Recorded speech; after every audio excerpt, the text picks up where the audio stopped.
Et ici on est sur de l'arbane. Vous voyez, le bois est beaucoup plus clair. Celui c'est l'arbane. Ça c'est l'arbane.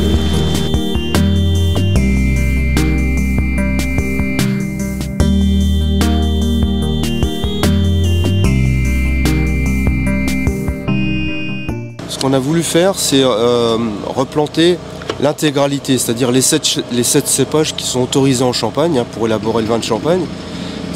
Donc on prend ceux habituels, c'est-à-dire le pinot noir, le pinot meunier et le chardonnay, et puis les quatre anciens cépages qu'on peut dire, c'est-à-dire l'arbane, le petit mélier, le pinot blanc et le fromenteau. Tout est ensemble là sur cette parcelle-là. On récolte toujours en fin de vendange parce que, si vous voulez, ce sont quand même des cépages où il y a un débourrement tardif et la maturité se fait un peu plus lentement que sur les cépages traditionnels. Donc ça nous permet de tout récolter ensemble et on fait un pressoir de l'ensemble de ces cépages pour élaborer une cuvée qui s'appelle les 7.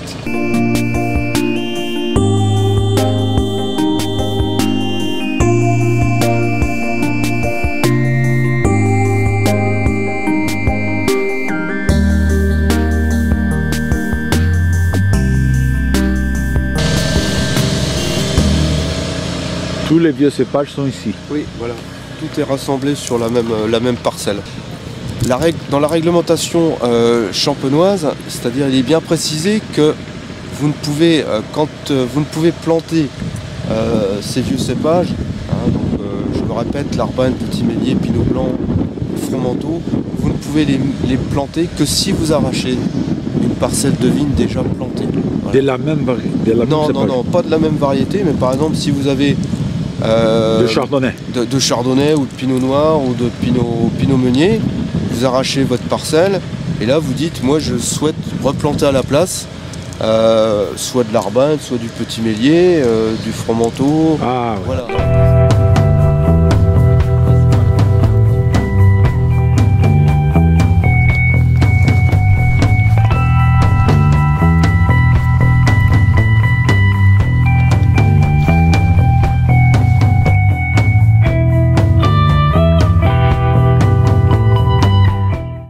Ça, c'est une parcelle qui s'appelle le cornouiller. Le cornelier, on dit cornouiller, mais c'est le cornelier.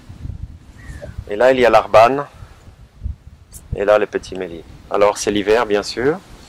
Et ici, c'est labouré avec le cheval. Ah oui? C'est labouré avec le cheval. C'est mon fils qui fait ça. Occasionnellement, parce qu'il n'est encore pas rentré de l'armée. Ah oui? Donc, vous avez 2 cépages ici.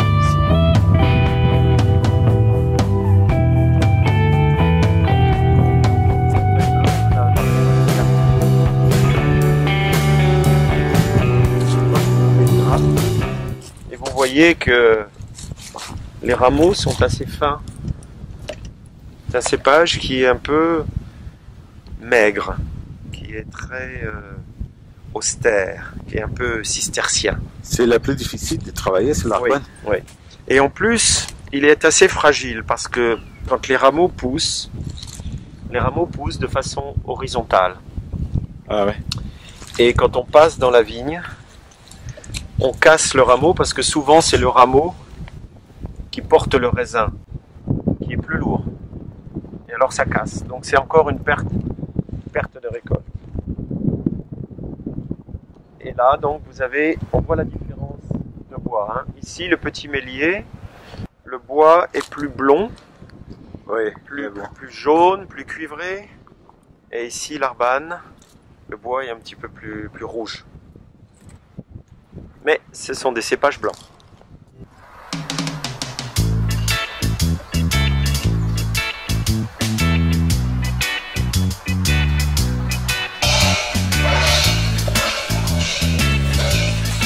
Et vous avez des vieux cépages aussi, non?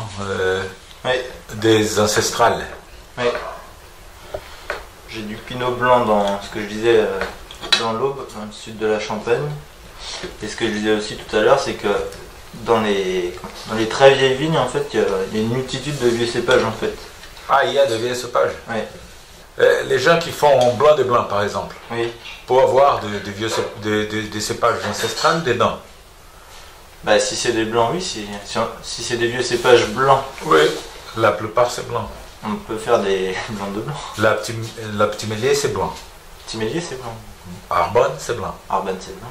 Oui, on Oui. peut faire On peut Pinot faire. blanc, Arbonne, petit mélier Pour faire un blanc, et Chardonnay en blanc de blanc. un blanc de blanc. Et personne dit qu'il y a ces cépages parce que la proportion c'est très petit. Oui, voilà. Il y en a. En fait, les anciens, ils en mettaient 2 ou 3 pieds dans la parcelle pour. Parce que chaque cépage a des maturités différentes, en fait. Donc l'idée, c'était de. En goûtant les raisins, en fait, on arrivait à anticiper la date des vendanges, en fait. Oui. Et des fois, il y a des cépages comme du pinot meunier dans une parcelle de différents blancs, parce que le meunier il mûrit avant tous les autres cépages de Champagne, en fait. Alors le noir, souvent, il n'est pas cueilli, parce que comme on fait du blanc de blanc, il ne faut pas mettre du raisin noir avec les blancs. Mais il servait juste d'indicateur, hein. Comme un pied de rosier au pied de la vigne, Oui. qui permet d'anticiper s'il va y avoir des maladies ou des choses comme ça, parce que le rosier est plus sensible.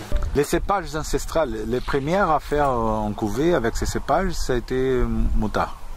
Alors pour, on va dire récemment, oui. À l'époque, ils essayaient tous les cépages possibles par rapport soit pour produire plus, soit par rapport pour avoir du sucre, soit pour l'acidité, soit pour le climat. Et donc au fur et à mesure, ils ont éliminé tous les cépages qui n'allaient pas. Donc à la fin, il restait les plus communs, le chardonnay, pinot noir et pinot meunier. Et donc certains cépages comme l'arbane, le petit mélier et le pinot blanc qui sont restés mais en petite quantité. Et donc mon grand-père qui a replanté de l'arbane pour justement avoir un cépage plus atypique. Et donc c'est pour ça que par la suite mon oncle a préféré les séparer et les vinifier séparément et ensuite les assembler pour créer le 6 cépages.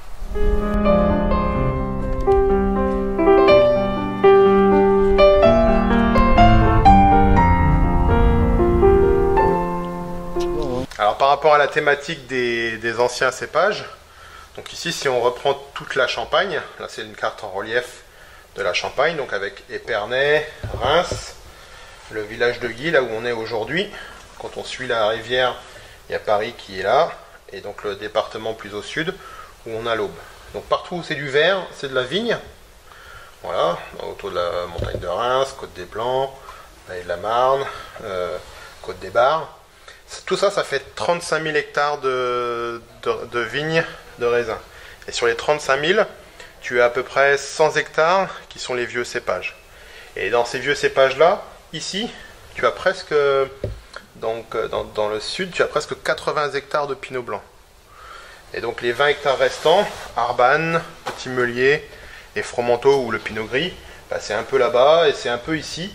Et notamment le Petit Meunier, nous dans notre région, on va dire un triangle, tu prends Heuilly-Reuil, tu remontes ici jusqu'à Fleury, tu redescends jusqu'à Mardeuil, comme un triangle là, où la vallée elle est assez resserrée. Mon arrière-grand-père, lui, dans cette région-là, ils avaient du Petit Meunier, pas de façon majoritaire, mais quand même de façon assez présente. Ouais. Et ça a disparu au fur et à mesure du temps parce que c'était assez irrégulier au niveau de la récolte et au niveau de la... Sur 5 années, tu avais une vendange avec des raisins, une avec une demi-récolte et 3 avec quasiment rien. Donc il m'a dit, quand tu avais des raisins, ça donnait des bons vins, Ouais. mais souvent, ils n'avaient pas de raisins. Donc c'est aussi une raison économique qui les a fait disparaître.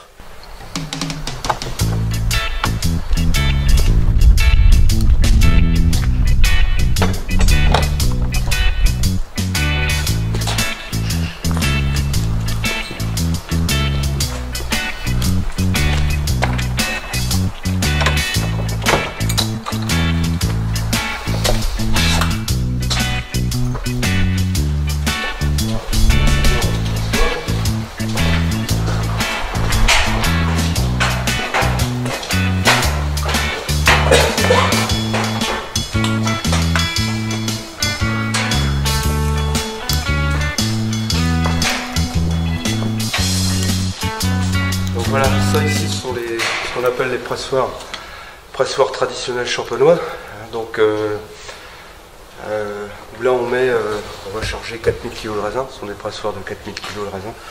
Donc la maison on a voulu rester traditionnelle, c'est-à-dire toujours travail des vignes, on travaille en biodynamie mais sans être certifié. Et on travaille des sols pour avoir recherché la meilleure maturité et minéralité. Et on écrase l'intégralité, c'est-à-dire l'ensemble de ces 7 cépages sur un même pressoir. Il y a toujours une différence de maturité parce qu'on peut se retrouver avec des chardonnays qui seront en surmaturité ou des pinots noirs, mais bon, finalement c'est pas trop problématique puisque si l'acidité est beaucoup plus basse sur les chardonnays ou les pinots noirs, elle est compensée par la haute acidité sur l'Arbane et le petit mélier. Donc finalement ça s'équilibre. Une fois qu'on a pressuré, si vous voulez, on fait un léger débourbage, c'est-à-dire pendant 24 heures on laisse le jus de raisin se déposer et ensuite on va le mettre directement en fût de chêne où là il va fermenter naturellement. On ne rajoute pas de levure, hein. On laisse les levures, ce qu'on appelle les levures indigènes, se développer et dégrader le sucre pour le transformer en alcool. Voilà. Une fois que cette fermentation alcoolique est terminée, donc on ne recherche pas la fermentation malolactique, c'est-à-dire qu'on garde l'acidité de départ du raisin. On a une réserve perpétuelle. Cette réserve perpétuelle, on l'a démarrée en 2005. Et donc, tous les ans, si vous voulez, on assemble la récolte de l'année avec cette réserve perpétuelle. On va les apporter dans cette réserve perpétuelle, on va mélanger et on va retirer la même quantité de vin pour la mettre en bouteille. Voilà. Donc ce qui fait que chaque année on apporte un peu la traçabilité de l'année. Donc bon, ça peut être, je vois cette année c'était très mûr avec une belle acidité. En 2014 c'était un peu moins mûr, peut-être un peu plus fruité. Donc chaque année apporte un peu sa différence et ça, je dirais,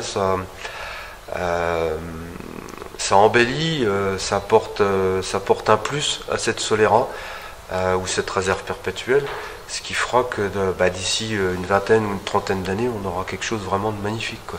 Hein, donc je pense que c'est très intéressant. Ici c'est de l'argilo-calcaire, donc c'est du Jurassique chiméridien, très très calcaire. Il y a beaucoup de pierres, hein, de pierres. C'est le même sol que Chablis, vraiment le même sol que Chablis. Vous êtes quelle génération de rapiers? Alors moi je suis la 7e génération. Mon père la 6e, il est toujours là. Il va avoir 90 ans dans quelques mois. Et mes enfants, donc ça sera la 8e, depuis 1808. Et l'Arbane avant peut-être qu'il y avait. Hein. Oui, avant. L'Arbane existe depuis 1500, 1600 ans, on ne sait pas. Il n'y avait pas d'écriture sur les cépages avant. Mais chez Drapier, il y avait peut-être. Ah oui, bien sûr. Nous avions l'Arbane, bien sûr, chez nous. Quand mon arrière-grand-père, François, qui s'est installé en 1808, je ne sais pas malheureusement quel cépage il a planté. Je pense qu'il devait y avoir du pinot noir, peut-être un peu d'Arbane, peut-être tout un tas de cépages différents. L'Arbane a été diminué parce que le rendement était tellement faible que pour vivre avec ce raisin, c'est pas possible, c'est très difficile. Donc mon père, il a passé sa vie à réduire l'Arbane et il dit moi je veux plus d'Arbane. Oui. Et moi j'arrive, je dis nous allons faire de l'Arbane. Alors là, on n'était pas d'accord. Alors ça a pris quelques années, quelques dizaines d'années. Je l'ai toujours pas convaincu, mais j'ai pris la décision de faire de l'Arbane. Et aujourd'hui, il est quand même content parce qu'il boit le quatuor. La décision, ça a été à vous. Ah oui, c'était moi en opposition avec lui, mais ça c'est la discussion des générations, c'est normal. Oui, c'est normal. Et maintenant, il en boit, donc il est content de ce champagne. Mais il en boit pas trop, hein, parce qu'il y en a pas beaucoup. Hein. Oui, 3000 bouteilles.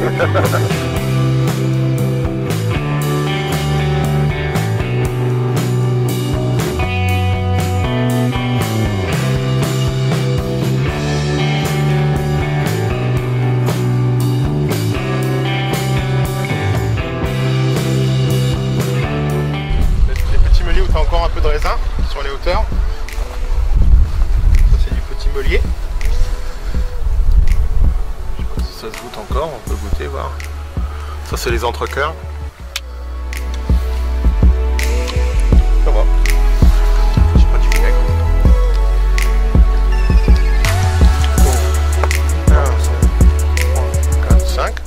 En général, tu vois, il est un peu plus... il a du mal à faire du bois, la vigueur elle est assez faible. Ensuite, tu as l'Arban. L'Arban, lui, c'est un... Comment dire? C'est un peu plus rouge au niveau du bois. Mais quand on est en pleine pousse, au mois de août-septembre, l'Arban c'est un peu plus rouge au niveau des pédicelles. Donc 1, 2, 4, 5. Et après, bah, c'est facile. Hein. Là, quand tu vois le pinot blanc, quand tu vois la taille des bois, c'est beaucoup plus vigoureux. Et c'est pareil, bon, ça c'est maintenant c'est pourri, mais en général, ça te fait des grosses grappes, des grosses feuilles. Ouais. Et donc là, 1, 2, 3, 4, 5, voilà. Il y a 5 rangs de chaque. Ah, 5 rangs de pinot blanc, 5 rangs de Arban, 5 rangs de petit meunier. Ça monte jusque là-haut.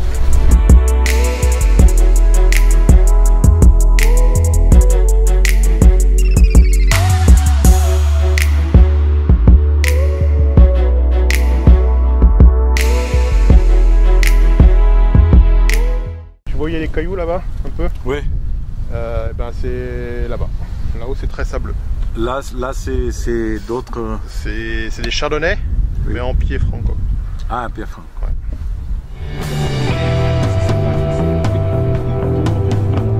Oui, oui, oui, oui, oui.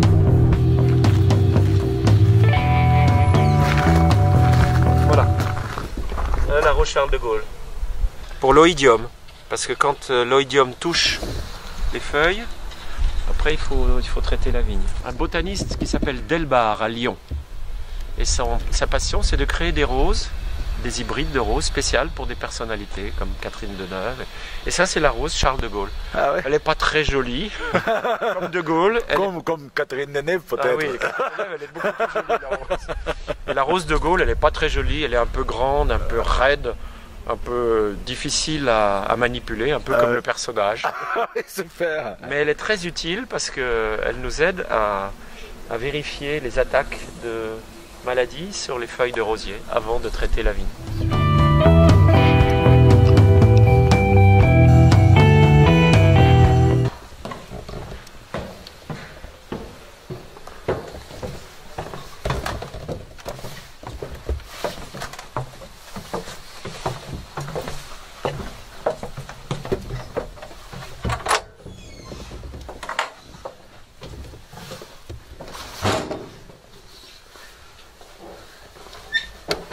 Voilà. Alors vous êtes ici dans des caves du XIIe siècle qui ont été construites par Saint Bernard de Clairvaux. Elles ont été faites en 1152.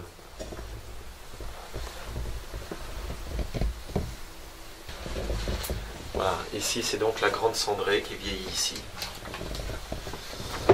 C'est 6 litres. Ça c'est 6 litres, Mathusalem, ouais. Mathusalem.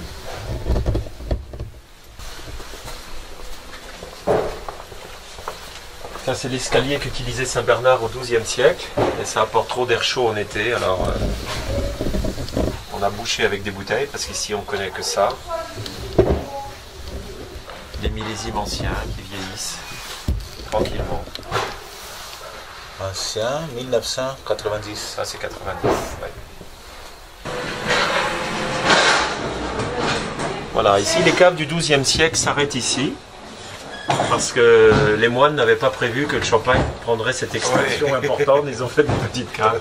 Ça c'est les jeunes demoiselles qui étillent ici. Qui emballent. Ah oui, elles sont...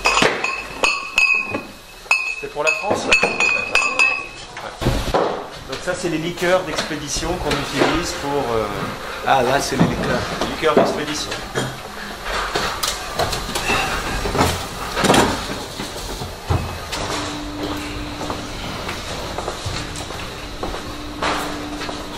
Non, il n'y a pas de dames, donc il n'y a que des messieurs. Et ben là, voilà un journaliste du Brésil, São Paulo. Bonjour. Voilà. Ça, c'est rare, c'est une fois par an seulement. Si vous tombez juste le bonjour, on fait la mise en bouteille des gros flacons. Parce que nous sommes la seule maison à faire la prise de mousse directe dans tous les flacons, de la demi-bouteille jusqu'aux plus grosses. Ah ouais. La prise de mousse directement.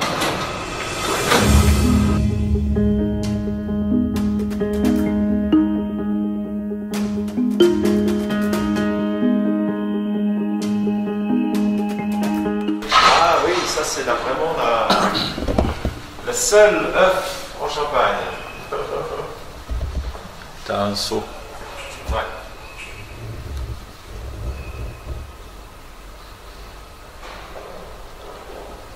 Donc ça c'est pour une cuvée spéciale qui va sortir dans quelques années.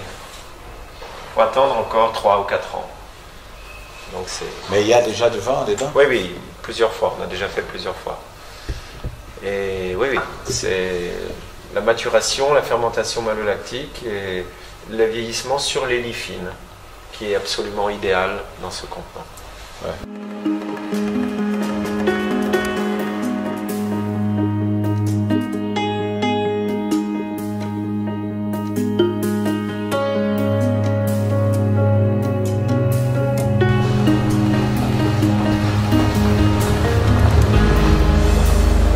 Et ici,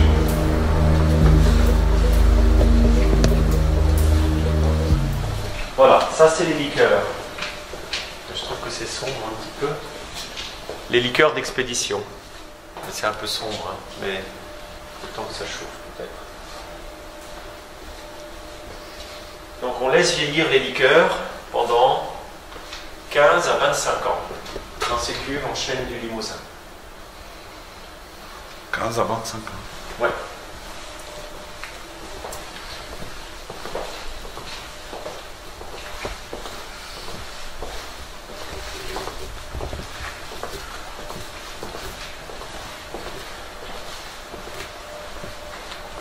Et ça c'est la nouveauté pour l'avenir. C'est le 7e cépage champenois, c'est le Fromenteau. C'est la première année que nous faisons le Fromenteau.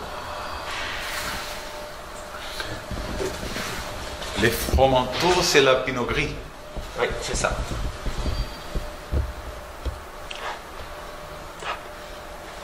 Ça va être très intéressant. Oui. Il y aura un 7e cépage. Voilà. On l'a planté déjà, voilà, 5 ans. Et on va faire quelque chose de spécial. Je ne sais pas encore, on va déguster, on va voir. On va voir.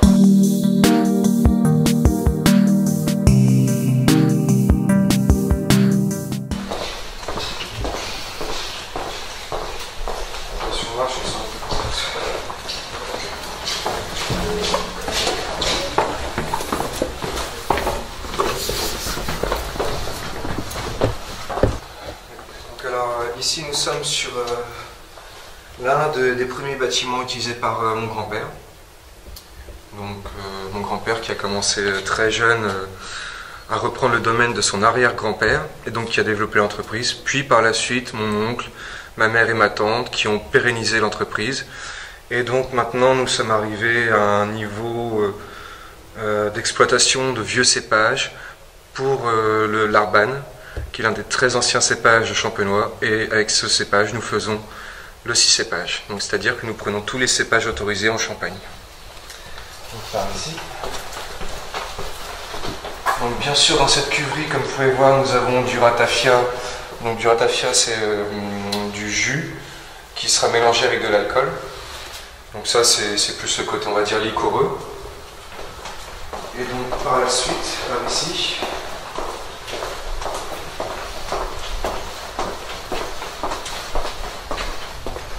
Et l'Arbonne, c'est traditionnel ici dans cette... Alors non, l'Arban a été un cépage qui a été oublié, on va dire, qui a disparu après la crise du phylloxéra. Donc c'est-à-dire la crise du phylloxéra, la totalité du vignoble champenois a été touchée. Donc il restait très peu de cépages, on va dire, en plantés francs. Donc nous avons utilisé des porte-greffes venant des cépages américains, que nous avons greffé des cépages français pour éviter le phylloxéra. Oui. Et nous avons eu la chance de retrouver le cépage Arban dans l'une de nos parcelles, une très vieille parcelle qui a été, on va dire, sauvée, qui n'a pas été... Une parcelle de vous-même? Voilà, de nous, oui, oui, de mon arrière-grand-père, qui n'a pas été, on va dire, attaquée par le phylloxéra. Oui. Et donc, cette parcelle nous a permis de pouvoir replanter de l'Arban. Ah oui. Voilà. Donc là, si tu pouvais un peu leur expliquer le principe ici. Bonjour. Et donc on a séparé aussi chaque cépage, le chardonnay, le pinot blanc, le pinot noir. On a aussi du meunier. Après ensuite l'arbane le petit mélier se trouve en fût et en demi-muit. Donc les demi-muits c'est des fûts de 6 hectos. Le petit mélier, on en a dans notre famille depuis les années 60, 70. Et les vignes sont vous-même? Oui. Ils sont des années 70? C'est ça. Donc, après, on a refait des plantations. On est sur en moyenne, nos vignes, elles ont 25 ans. Et combien de temps qu'il y a les couvées de ces cépages? Depuis combien de temps? En fait, on est les instigateurs sur les vieux cépages champenois. C'était dans les années 2000. La première année où mon père a tiré une bouteille de 6 cépages, c'était dans les années 2000. Il avait les 6 cépages champenois. Et puis je pense que ça lui est venu instinctivement. Il avait ça dans sa cuverie. Il les avait séparés en fût. Et puis il s'est rendu compte que c'était top. Je pense qu'il n'y a pas d'autre mot. Oui. Et donc il a vinifié ça.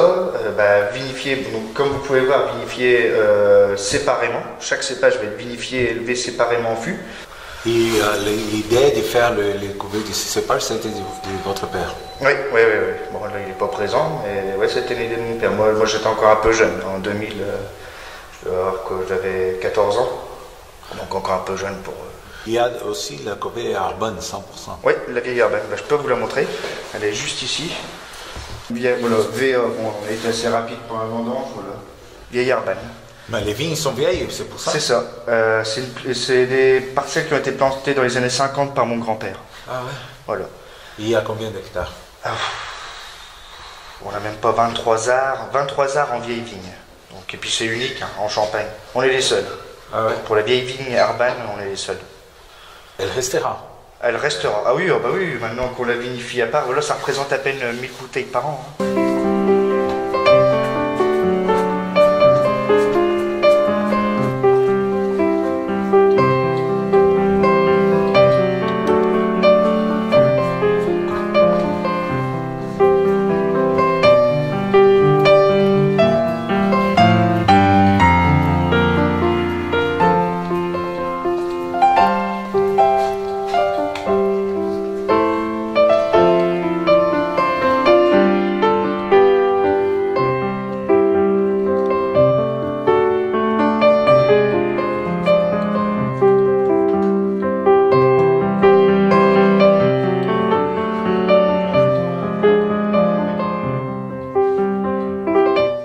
Sélectionne les vœux sur les anciens cépages. C'est-à-dire que tu prends des raisins, tu vas analyser au niveau de la peau les levures que tu peux avoir naturellement au niveau d'un laboratoire, et ils analysent quel style de levure c'est, quelle est son efficacité, est-ce qu'elle est capable de fermenter, est-ce qu'elle est forte, est-ce qu'elle est faible, est-ce qu'elle est efficace, Donc ça c'est un travail mais plus sur le long terme, on va dire. Ouais. Ça, je l'ai déjà fait sur d'autres vignes et maintenant je travaille sur les vieux cépages, sur le petit meunier. Ouais. Vous utilisez ça? Ça, ouais. Ça, c'était. On va dire depuis 5 ans. Je fais toujours des essais sur des vinifications en amphore. Donc il y en a certaines qui sont en terracotta.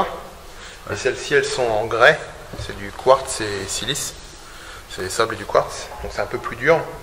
Et on met pareil comme un tonneau, on met le jus à l'intérieur, ça fermente, et après on fait l'élevage, tout simplement. Avec cette matière-là, c'est celle où je trouvais le plus, où on arrivait à garder une pureté par rapport à l'argile qui était un peu plus évasif, et en même temps à garder une forme de respiration similaire à un tonneau, mais sans le côté boisé, quoi. Ouais. C'est ça. C'est les mêmes bases. Exactement. Des petits meuniers. De petits meuniers. En fait, comme la récolte est tellement petite, je les vendange séparément pour bien mesurer le poids, la maturité, l'acidité, mais après on les presse les trois ensemble. Sinon le pressoir il serait trop grand par rapport à la quantité qui est trop petite. Donc déjà là c'est du pinot blanc, Arbane, petit meunier, la vigne, on va dire le projet BAM, il est déjà récolté ensemble et pressé ensemble et vinifié ensemble. Le vin de base de ces anciens cépages-là, c'est toujours ce côté, donc il y a un côté végétal, un côté comme de l'herbe coupée, et au niveau de la bouche, ce qui est drôle, vous savez comme quand je ne sais pas si au Brésil vous mangez cette plante-là, nous quand on mange de la rhubarbe. Quand tu croques une branche de rhubarbe sans l'éplucher, c'est comme une acidité qui te mord, c'est attractif et répulsif, c'est-à-dire que ça a une double sensation, c'est une acidité croquante, et c'est un peu cette même ressenti quand c'est tout jeune. Donc c'est pas forcément très facile d'approche, hein, c'est pas... Le plaisir il n'est pas direct avec ça. Hein. Mais ce qui est intéressant dans le ressenti de ça, c'est-à-dire comme on en discutait par rapport à l'acidité, la ligne d'acidité, là il n'y a aucun problème, c'est-à-dire que pour que ça devienne effervescent, que ça fasse un champagne avec une précision, une force, une ligne, là on est...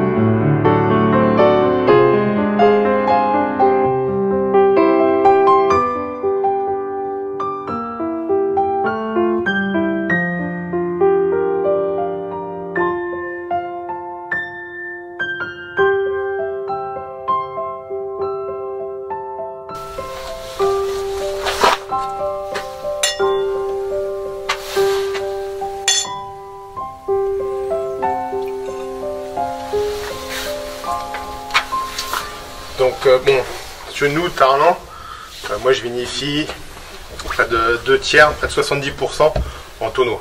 Les amphores, c'est pour s'amuser, c'est 2%, mais c'est pas beaucoup. Donc 70% en tonneau, 28 en cuve. La BAM perpétuelle. C'est-à-dire, c'est les BAM. Donc là, en tonneau et en amphore, on a dégusté la 2015. Et ça, c'est 2014, 2013, 2012, 2011, 2010, 2009, 2008, 2007. Oui. Qui ont toujours tourné. Quand je vais faire ma prochaine mise en bouteille, je vais prendre moitié de 2015, moitié de la cuve, je vais les mettre ensemble. Eux, tu sens que la texture est totalement différente, donc ils vont arriver un peu à éduquer l'acidité qui est dans l'autre, qui était un peu brutale, un peu juvénile. Ici, ils commencent à être un peu plus relax. Et après, donc la moitié que je ne vais pas utiliser va aller avec l'autre moitié. Et eux vont retourner en tonneau pour refaire encore un an, etc. etc. C'est pour ça que c'est perpétuel. Avant la deuxième fermentation. Avant la deuxième fermentation.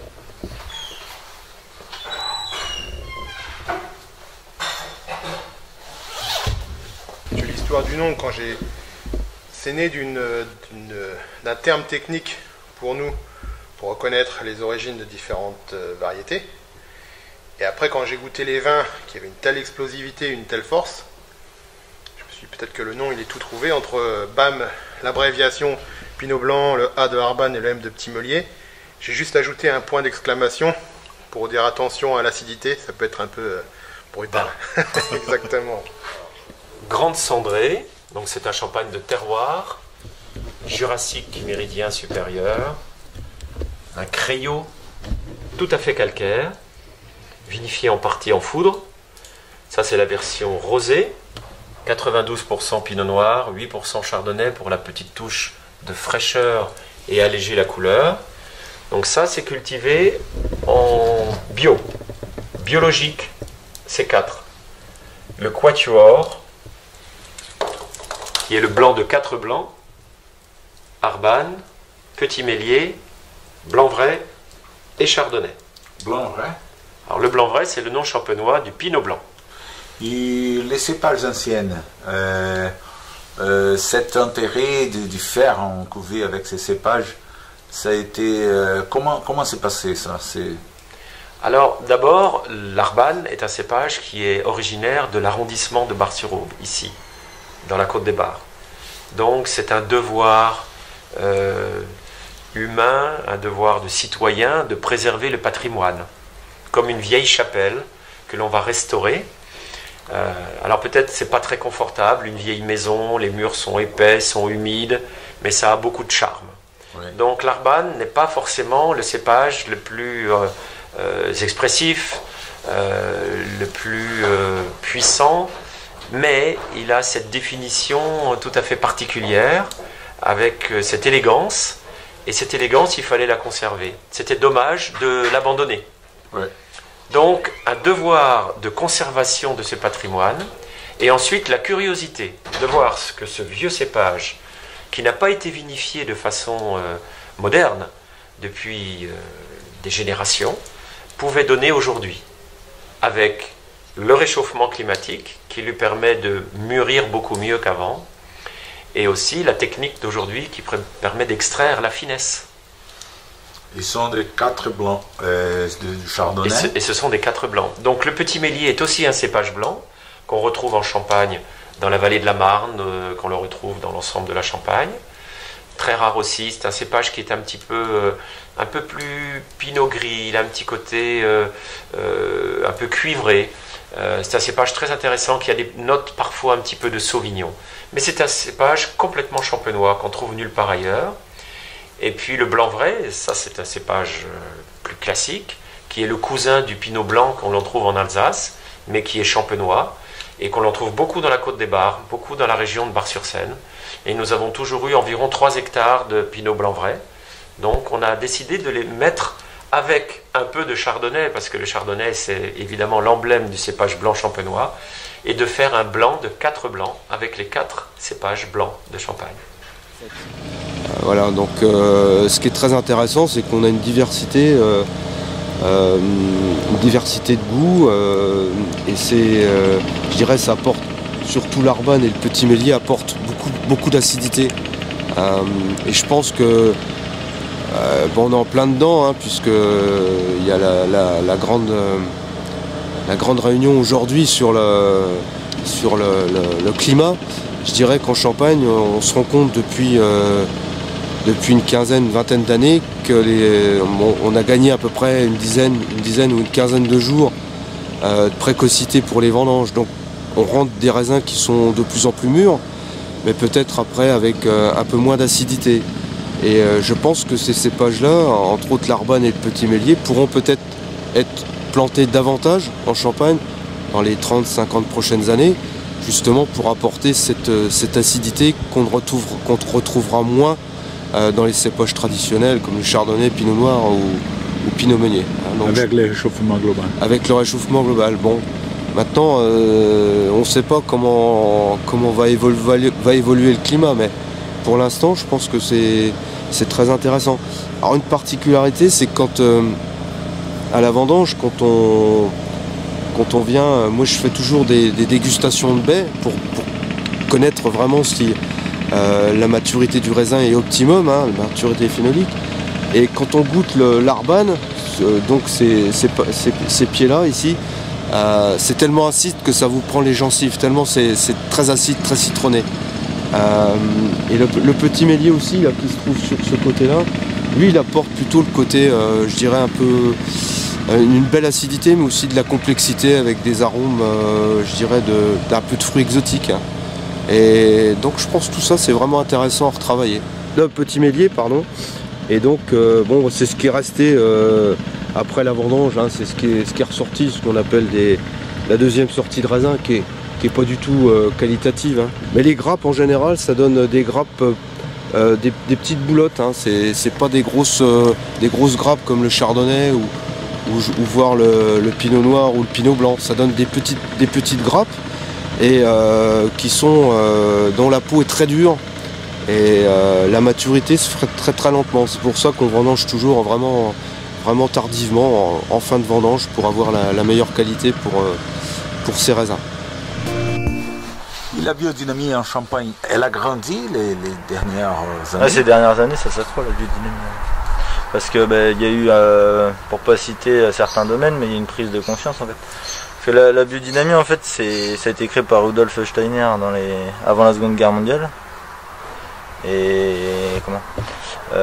pendant la Seconde Guerre mondiale, Hitler il a vraiment voulu bannir ce système de production parce que pendant la Seconde Guerre mondiale, on cherchait à intensifier, on était en période de guerre, on cherchait vraiment à produire et on mettait tout sur la guerre, etc. Donc la biodynamie elle a survécu grâce à des noms de code en fait. Ils avaient donné des noms de code en fait aux préparations biodynamiques.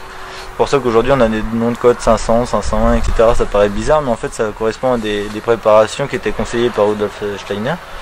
Et c'est revenu en Champagne on va dire dans les années 60-70 en fait. Il y a des vignerons, ils n'ont pas voulu passer en chimique parce qu'ils étaient convaincus de l'intérêt réel de maintenir le savoir-faire de la culture paysanne en bio, etc. Donc ils sont beaucoup intéressés à la biodynamie. Aujourd'hui j'ai 26 ans. Donc en 2012, moi j'ai travaillé vraiment à 100% en biodynamie quand j'avais 23 ans en fait. En fait je me suis intéressé à la pratique parce que moi depuis tout petit, depuis que je suis gamin, j'ai toujours voulu être vigneron. Et il y avait beaucoup de choses que je comprenais pas en fait. Très jeune, il y avait des choses, j'avais un amour de la terre en fait et il y avait beaucoup de choses que je comprenais pas en fait. Donc dès que je suis revenu dans le domaine en fait, j'étais pas quelqu'un de formaliste en fait. Je regardais pas ce que faisaient les voisins mais je voulais faire quelque chose de différent. Et du coup ce qui m'a inspiré le plus c'était la biodynamie parce que la biodynamie c'était une intégration un peu de l'âme dans la terre en fait. La Champagne elle est assez morcelée en fait, il y a plein de petites parcelles partout.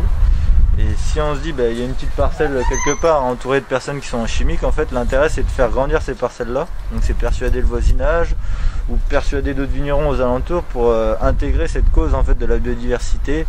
L'intérêt qui se passe aujourd'hui, c'est on se rend compte qu'il y a un réchauffement climatique, il y a beaucoup de choses qui se passent en fait. Et l'intérêt c'est de faire grandir cette démarche en fait pour limiter l'impact extérieur du chimique sur la biodynamie. Une plante qui doit se battre toute seule, elle apprend à s'intégrer, elle apprend à résister en fait. Une plante qui est avec du chimique, c'est comme des antibiotiques avec l'homme, on va lui faire une piqûre ou lui mettre un produit qui va lui imposer non plus de se défendre par elle-même mais grâce au produit en fait. Et en fait on cumule un phénomène de dépendance à long terme en fait. Donc en fait la question qui se pose c'est est-ce que les producteurs phytopharmaceutiques n'ont pas intégré ça dans leur enjeu économique, c'est de dire plus on en met plus on en a besoin en fait. Le calendrier biodynamique c'est les tendances lunaires, lune montante, lune descendante, croissante, décroissante. Le travail du sol ça va être en lune descendante principalement des jours racines. La taille ça va être en lune descendante décroissante. Les vendanges, lune descendante décroissante. Et par exemple après des manipulations du vin ça va être en lune montante. Par exemple si je travaille toujours une vigne en jour racine, je vais jouer sur la minéralité du vin par exemple.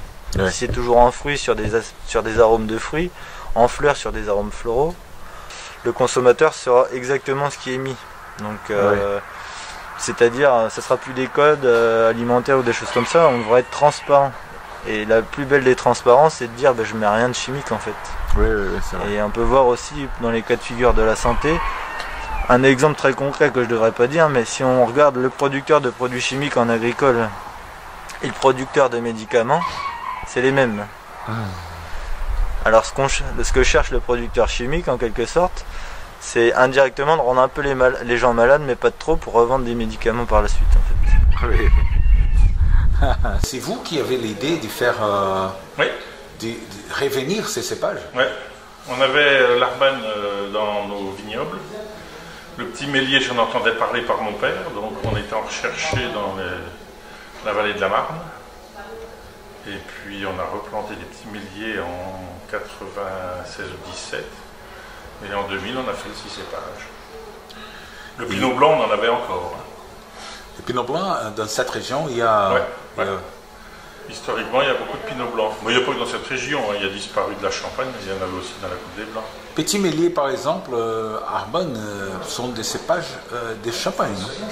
Oui, nord-est de la France. Il n'y en a jamais eu des très gros volumes. Dans les vieux livres, il y avait entre 5 et 10% du vignoble qui était en Petit Mélier et Arbanne, pas plus.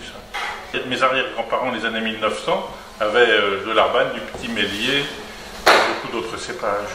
Il y a des gens qui pensent que c'est pas autorisé, que c'est pas des cépages de Champagne. Non, même pas, c'est même pas ça le problème, parce que personne n'en fait la promotion, donc si on la fait pas nous-mêmes... La région Champagne devrait faire cette promotion, non? Ah non, non plus, non, c'est des petits volumes de cépage, donc... Ne peut pas faire une promotion, non? Parce que sinon... Ça m'étonnerait, hein, très honnêtement, ça m'étonnerait. Oui. Non, on fait la promotion de ce qui a les plus gros volumes, hein. Oui. Donc après... elle se fait toute seule parce qu'il y a beaucoup de gens qui ont été intéressés par la diversité des cépages. Donc. Et ici en France, les gens connaissent Oui, les gens connaissent, oui, les amateurs, les sommeliers, oui, bien sûr, on est connus dans la sommellerie. Oui. Quand on dit moutard, tout le monde dit 6 cépages. Ah ouais. Non, c'est sûr, ça nous a fait progresser dans la connaissance des gens. Mais quand vous pensez à faire ce travail avec ces cépages, il y avait quelque chose de résistance, ou de retrouver le passé, retrouver l'histoire? Oui, un peu de tout, oui, bien sûr, oui, un peu de tout. L'Arbanne, déjà, mon père avait eu des problèmes avec l'administration, ils avaient voulu lui faire arracher, ils lui ont fait planter avec des subventions, c'est très français, et puis après, ils voulaient lui faire arracher, il a dit non, parce que j'ai touché des subventions, donc il les a pas arrachées, excusez-moi. Et donc... il voudrait ils auraient voulu. Les années 70, 80, à l'époque où on pensait productivité à outrance. Et donc ça s'est pas fait. Et puis maintenant, on est bien vu. Enfin, bien vu, je sais pas si on est bien vu. Mais on est supporté. Et tout le monde en retrouve dans ces vignes, c'est extraordinaire. Ah oui. Et pourquoi ces cépages sont restés à côté, elles sont presque oubliées, hein? Moi je travaille de la vigne, j'ai travaillé avec mon père, mon grand-père, donc à partir des années 1972, donc je suis né en 1957.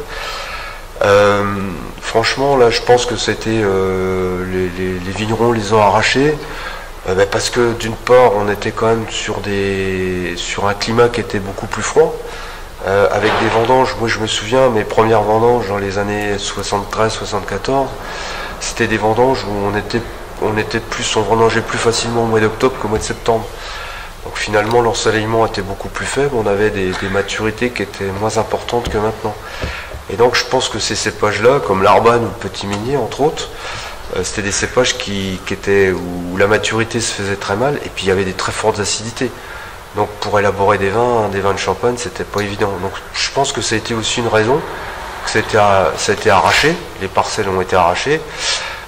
Et qu'on a replanté plutôt le chardonnay, le pinot noir ou le pinot meunier, petit à petit. Je pense qu'au CIVC, au comité interprofessionnel de vin de Champagne, ils doivent le savoir, que ça a été arraché, je pense, dans les années en 1850 ou 1880, ou voire 1900, quoi.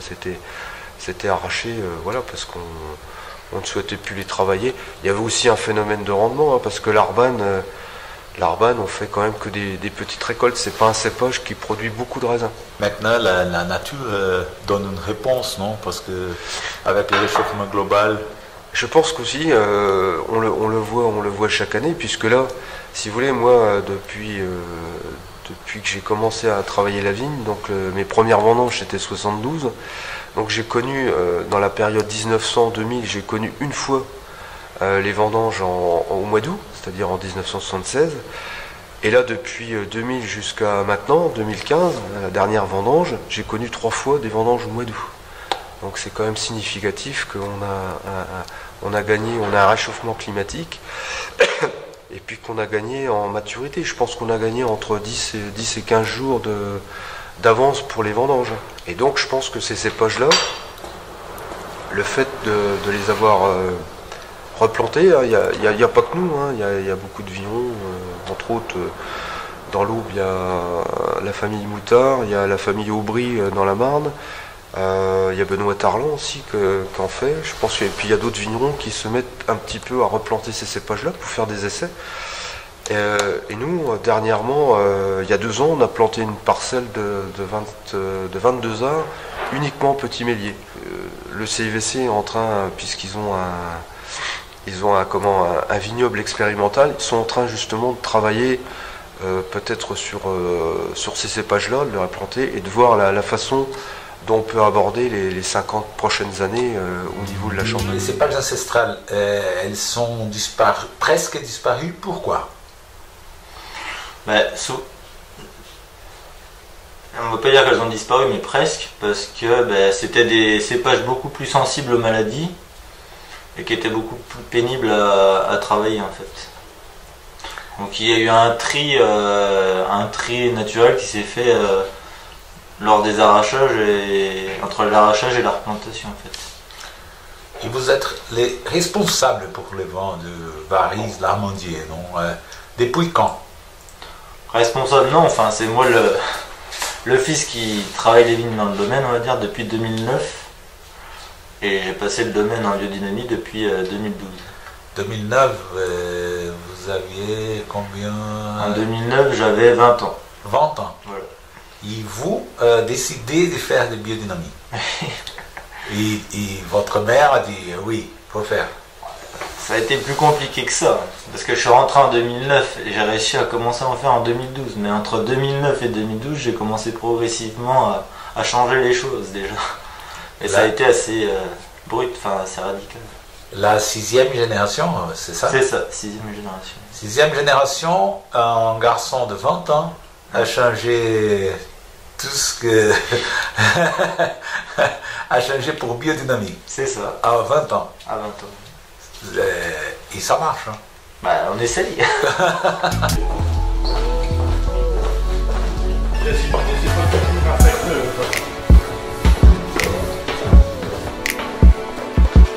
C'est les ratafias de Champagne en vieillissement.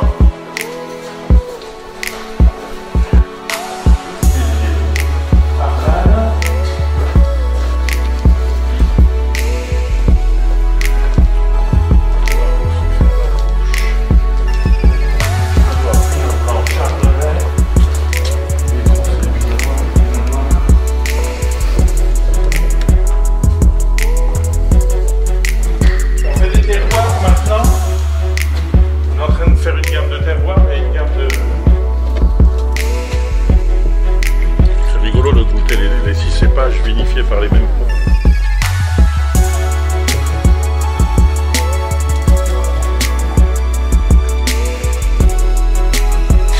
Mais c'est exactement le même pinot blanc qu'en Alsace. Hein. C'est ça, exactement le même. Au blanc,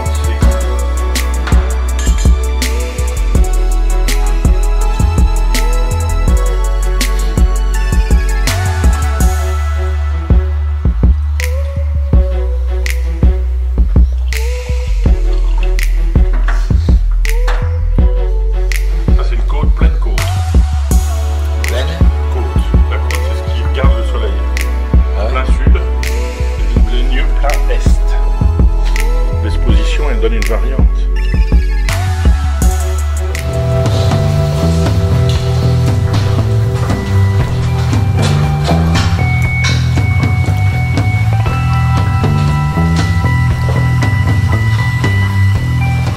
On a encore des barriques qui sont en fermentation, où la fermentation alcoolique se termine tranquillement. La fermentation est toujours en barrique. Ici, chez nous, une grosse partie est en barrique ou en foudre. On a aussi notre cuverie où il y a des foudres.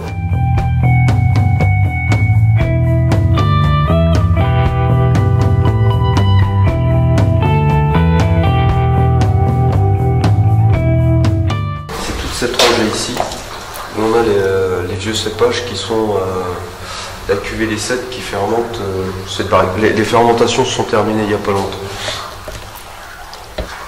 Et donc ici on procède, c'est-à-dire on ne fait pas de soutirage pour l'instant, on fait ce qu'on appelle des bâtonnages, c'est-à-dire qu'on va bâtonner en gros. Le bâtonnage c'est ce qu'on appelle remettre en suspension les lits, c'est-à-dire le dépôt de la fermentation, première fermentation alcoolique. Donc on remet en suspension ces lits pour apporter du gras, un peu de la rondeur au vin. Alors, en général on fait entre 6 à 10 bâtonnages par an.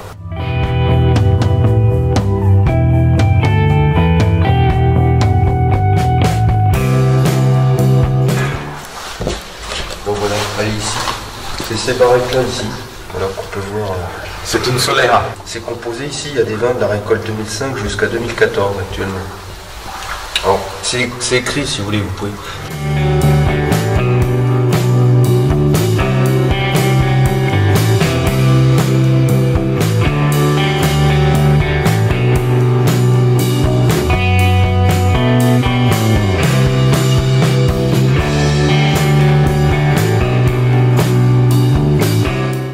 Espagne.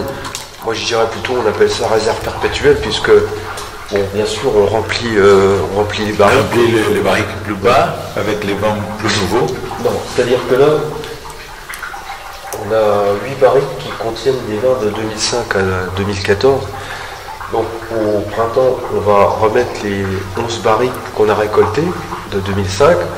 On va les assembler avec les 8 barriques qu'on a de 2005 à 2014. On va bien mélanger. Et la quantité qu'on a apportée de ces 2015, on va retirer la même quantité de cet assemblage. Donc on aura apporté globalement un pourcentage des 2015 dans cette Solera. Voilà. Mais les barriques sont toujours houillées, c'est-à-dire elles sont toujours pleines. C'est-à-dire on veut pas trop d'oxydation ni quoi que ce soit. C'est oui, pas oui. comme le système Xérès en Espagne.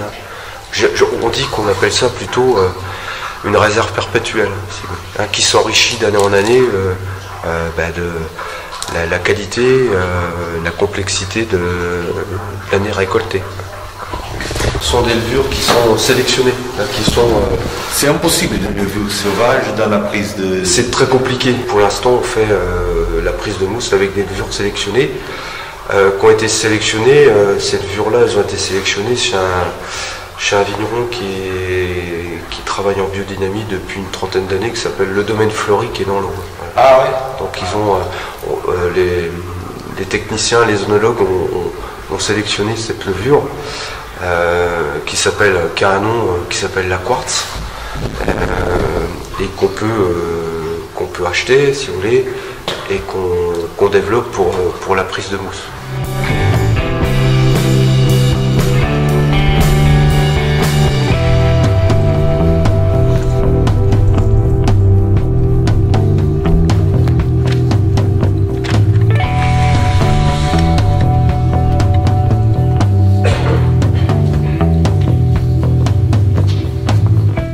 Le remuage est automatisé. Ah, automatisé déjà. Voilà. Oui, on fait quasiment plus de remuage manuel, sauf sur des gros flacons, peut-être les Magnum, les Jéroboam.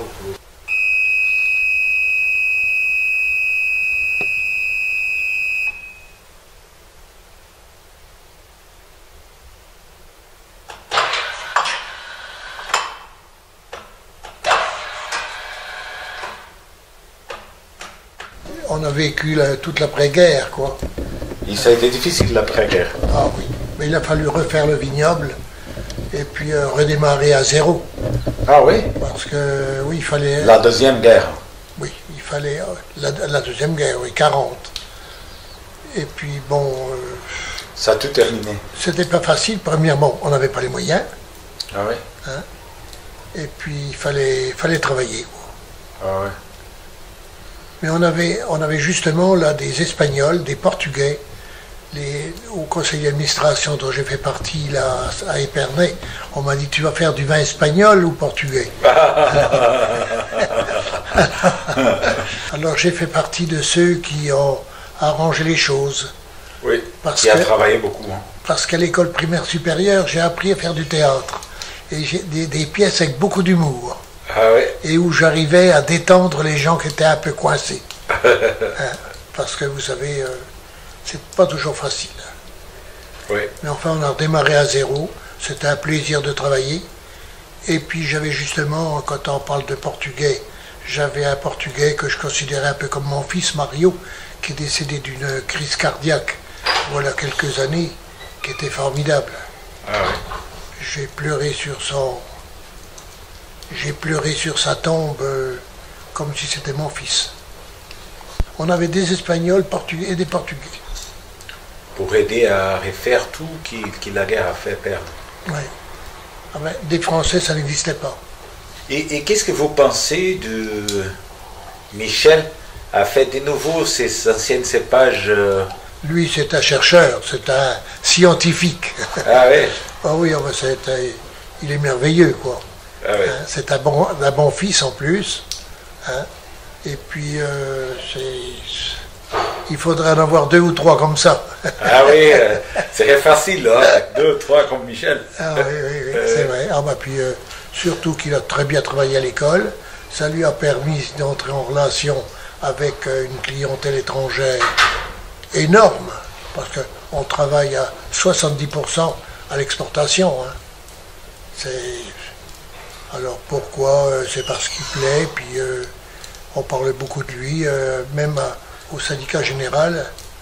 On dit Michel, c'est un gars formidable. Il y a Pierre-Emmanuel Tétinger, pour le citer l'autre jour, a dit Michel Drapier, c'est un garçon merveilleux. Ouais, ouais. Alors je suis content d'avoir pu faire ça. La grand-mère était un peu comme ça. Travaillait beaucoup avec passion. Ah oui, oui, exactement. Avoir l'amour du métier. Il faut aimer ce que l'on fait. C'est le principal et c'est primordial. Et qu'est-ce que les vins représentent à vous, à 90 ans? Eh bien, vous savez, j'en consomme encore, j'en bois encore, j'aime les bons vins. D'ailleurs, j'ai entendu un journaliste américain l'autre jour qui disait que le vin éloignait la maladie d'Alzheimer. Alors, sans le faire exprès, j'ai bu pas mal, je bois encore. Et il y avait des journalistes du Figaro qui ont dit une fois lors d'un reportage, qu'est-ce qu'a pu consommer le père Drapier dans son existence. Alors ils ont fait une estimation et ils ont supposé que j'avais bu en moyenne une bouteille par jour. Pendant X jours, j'aurais bu, paraît-il, pas loin entre 25 et 27 000 bouteilles. Ah oui, c'est beaucoup. Hein, c'est déjà pas mal. Alors je suis content de moi, j'ai bien travaillé. Ah oui, super. Merci. Quelques projets d'implanter plus de ces cépages anciens? Oui. Ben, nous, on est en train de ragrandir un petit peu. On est en train de replanter de l'Arbane, du petit Mélier, justement pour faire un peu plus de 6 cépages. Et votre père, l'idée initiale, ça a été pour ne laisser pas disparaître ces cépages? Ça, c'était déjà dans les années où mon grand-père était encore présent et vigneron. Donc dans les années 50, grand fervent défenseur de l'Aube, donc de la Côte des Bars. Et voilà, c'est des vieux cépages ancestraux en Champagne, qu'on retrouvait particulièrement, comme le Pinot Blanc. L'Arbane et le Pinot Blanc, c'était vraiment les cépages autochtones de l'Aube.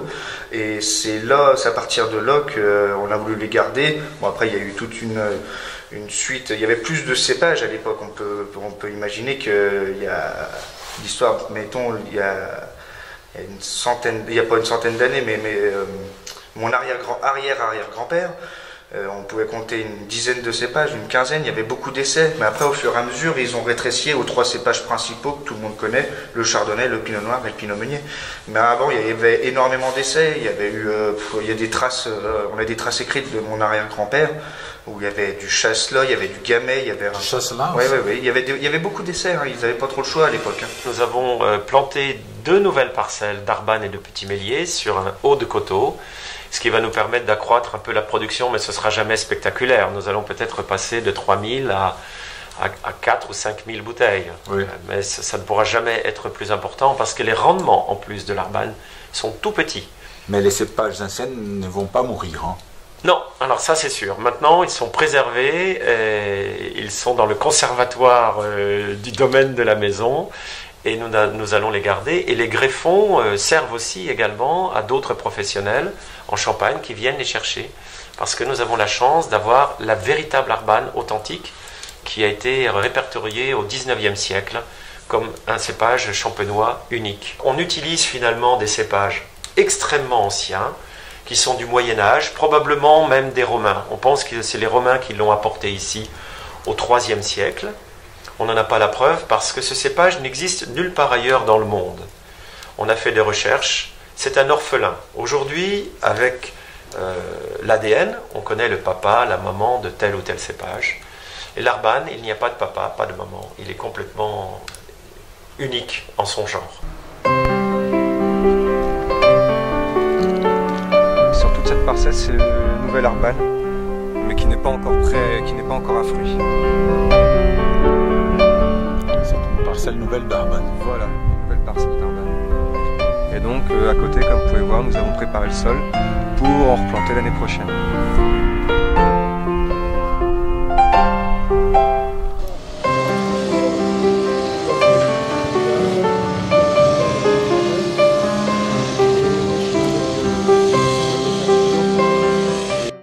Cette vigne-là, elle a été plantée en 2003. À l'époque, c'était un grain de folie de ma part. J'ai voulu revoir un peu ce que pouvait produire dans le temps, justement, ces vieux cépages. C'était un peu pour me faire plaisir aussi, oui. Parce que très honnêtement, quand j'ai planté ça, je ne pensais pas faire une cuvée de ça. C'était juste pour avoir ces vieux cépages-là, les mettre sur notre terroir, voir ce que ça donnait, et puis peut-être les assembler avec d'autres cuvées. Voilà. Et finalement, quand on a fait nos 2-3 premières récoltes, on a fait des dégustations et on a trouvé ça très intéressant. C'est de là qu'est née l'idée de faire cette cuvée unique. Voilà.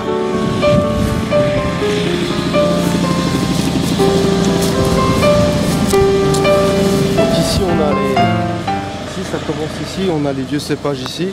Donc là, ici, ce qu'on appelle le fromenteau, c'est une forme de pinot gris qui était, disons que nos ascendants avaient cultivé, donc globalement en 1850-1900. Hein, donc on l'appelait aussi en Champagne, on l'appelait l'enfumé, parce qu'il avait dans le vin, on avait un léger goût de fumée. Voilà. C'est un fumé, fromenteau, c'est la pinot gris. C'est une forme de pinot gris. Mais en Champagne, on l'appelle fromenteau. Ah ouais. Voilà. Et donc à côté, on va aller voir à côté, on a ce qu'on appelle l'Arbanne, le pinot blanc et l'Arbanne. Donc le pinot blanc qu'on retrouve aussi en Alsace, qui est cultivé aussi, qui était cultivé dans le temps, mais surtout on le retrouvait surtout dans l'Aube. Et on a également l'Arbanne et le Petit Mélier, qui sont 2 cépages. Donc on a dans les 4 anciens cépages champenois, il y a 3 cépages blancs et un cépage qui est plutôt, qu'on peut considérer comme noir, mais même si la couleur à la vendange elle est rosée, si vous voulez. Hein. Ah ouais. Et donc la particularité, c'est que ces 4 cépages-là, si vous voulez, en les recultivant, dans cette parcelle, on cultive les 7 cépages. Donc il y a les 4 anciens cépages champenois, plus les 3 actuels qui sont utilisés, Meunier, le Pinot Meunier, le Pinot Noir et le Chardonnay. Voilà. Et donc toute cette parcelle-là est travaillée en biodynamie, c'est-à-dire qu'on n'utilise pas du tout de désherbants. On fait des traitements uniquement naturels à base de cuivre, soufre et des plantes, des dynamisations.